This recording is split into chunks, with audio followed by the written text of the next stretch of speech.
Welcome back everyone, it's Charlie. This is going to be my Mandalorian episode 4 video. There was all kinds of Easter eggs, so we'll break it down. If you're new to the channel, I'm doing videos for all the episodes. Be sure to subscribe to get everything. We're doing a weekly merch giveaway.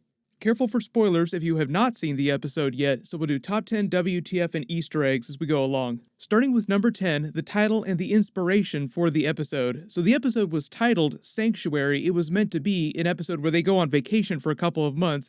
As you would expect, things do not go as planned, but the episode itself is based completely on the plot of Seven Samurai. You could also say Magnificent Seven, but Magnificent Seven was kind of a remake of Seven Samurai, and a little bit of Hidden Fortress. Most longtime Star Wars fans will recognize that those Akira Kurosawa samurai films were the basis for the original Star Wars trilogy, so they're going for some really deep-cut Easter eggs here.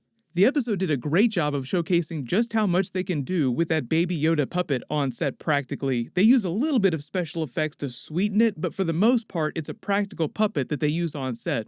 There was also an episode of Star Wars The Clone Wars that did this exact same plot from this episode called Bounty Hunters, but Dave Filoni ran that show. Dave Filoni also works on this show with Jon Favreau, so no surprise that there's always a lot of Clone Wars Easter eggs in episodes. If you've never watched those samurai films, Seven Samurai is basically a group of samurai that are hired to protect a village that have to teach the village how to defend itself against a group of raiders. But number 9, the episode begins on the village on a planet called Sorgan, which is brand new to Star Wars. They created it for the TV show. The villagers are mostly farming krill to sell to the local market. It's used to create those blue drinks that you see them drinking later in the episode in those vats, if that wasn't clear. The leader of the village is Omera. You probably recognize her from Westworld Season 2 or maybe the Twilight movies.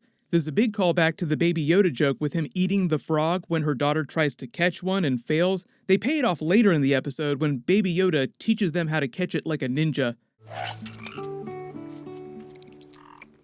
Their village is raided by a bunch of creatures from Klaatuine. If you're not familiar with that planet, those aliens actually showed up a little bit in the original trilogy and back in Attack of the Clones, but you haven't seen them a whole lot before.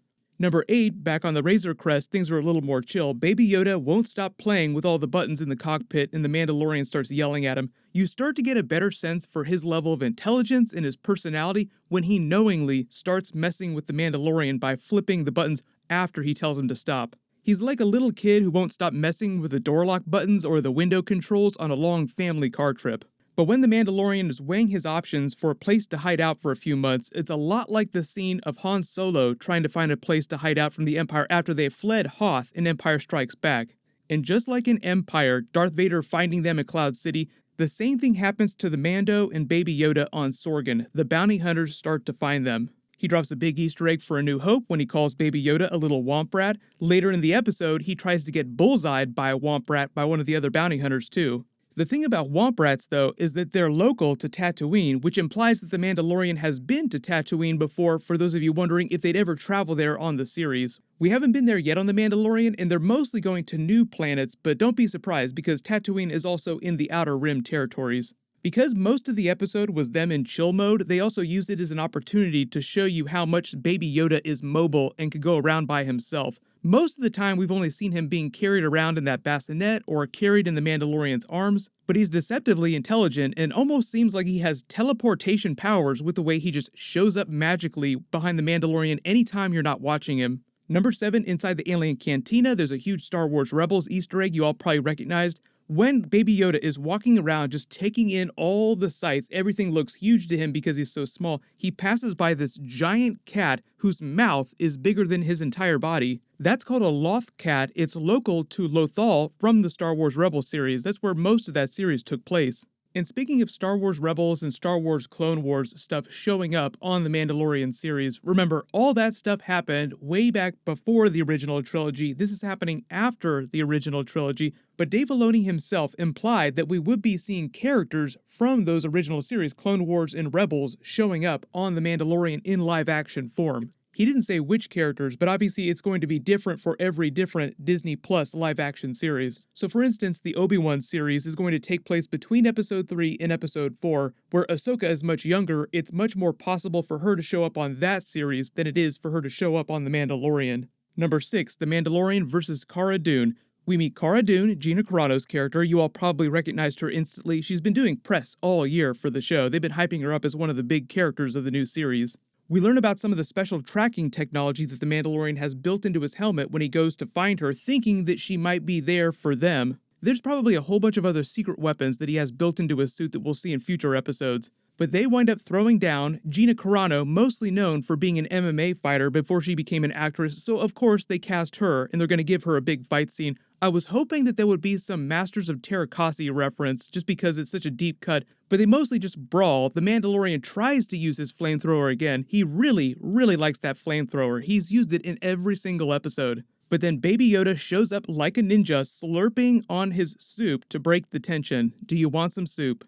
We learn a little bit about Cara Dune's backstory. She says she's an ex-rebel shock trooper who was cleaning up Imperials after the Battle of Endor. When she name drops going after ex-Imperial warlords, those are basically the generals and the admirals left in the Imperial fleet after the Empire, or the remnants of the Empire, fled to the Outer Rim to become the First Order. That'll be important for later in the series because Giancarlo Esposito is playing someone who used to be an Imperial Moff who was in charge of an entire sector, the sector that they're flying around in now on the Mandalorian series.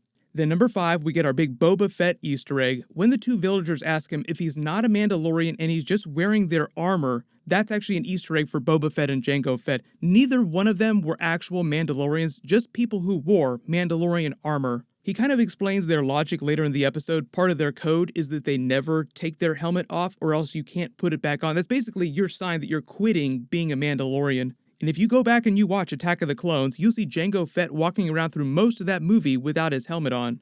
There are a couple exceptions to when they can take their helmet off. I don't know if he's taken it off in the presence of the kid yet, but I'm assuming that he will do that before the end of the series. Mandalorians are also allowed to take their helmets off in the presence of their significant other, someone that they're married to or mated to for life, or their children. That's why I think the big payoff at the end of the season, us maybe seeing him take his helmet off, will only be for the kid. But the two bumbling villagers that come searching for the Mandalorian is a bit of a Hidden Fortress Easter egg, and it's also a big callback to R2-D2 and C-3PO, taking the perspective of two low-level characters to get across a whole bunch of exposition.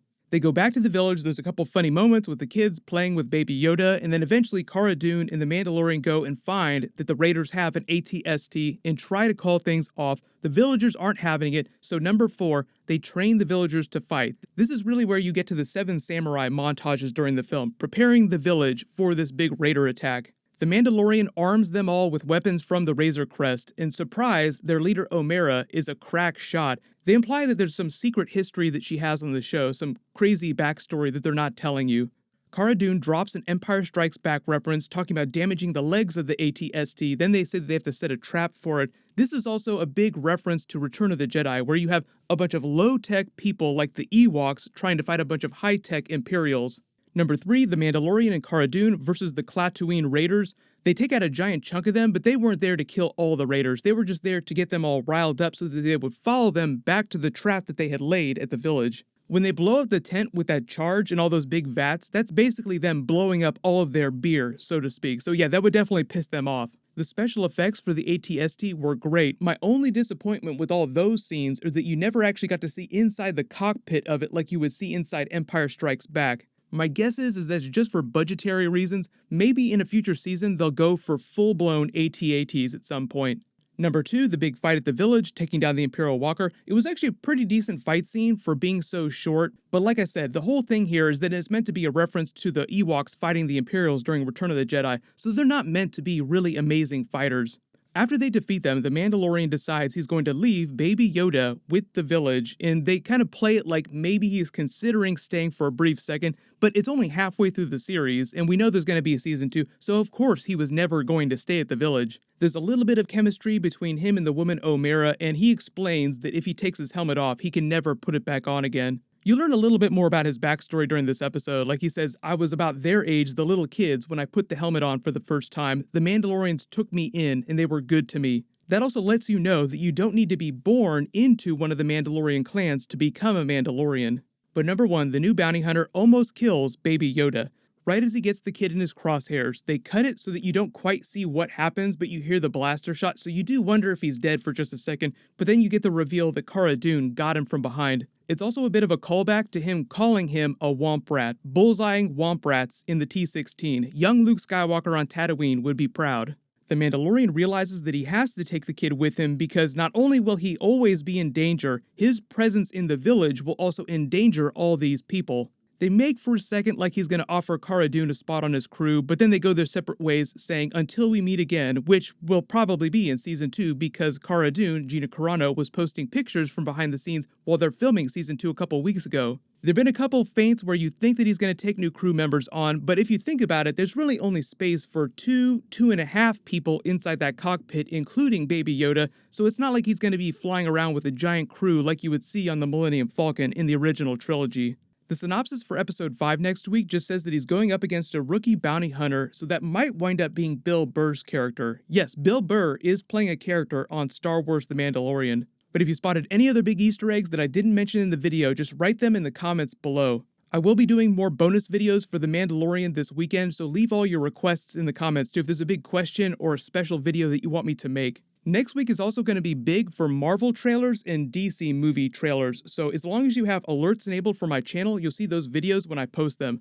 I'll name a giveaway winner when I post my next Mandalorian video. Everyone, click here for my brand new Baby Yoda Mandalorian history video, and click here for my Mandalorian Episode 3 video. Thank you so much for watching. Everybody stay awesome. I have spoken.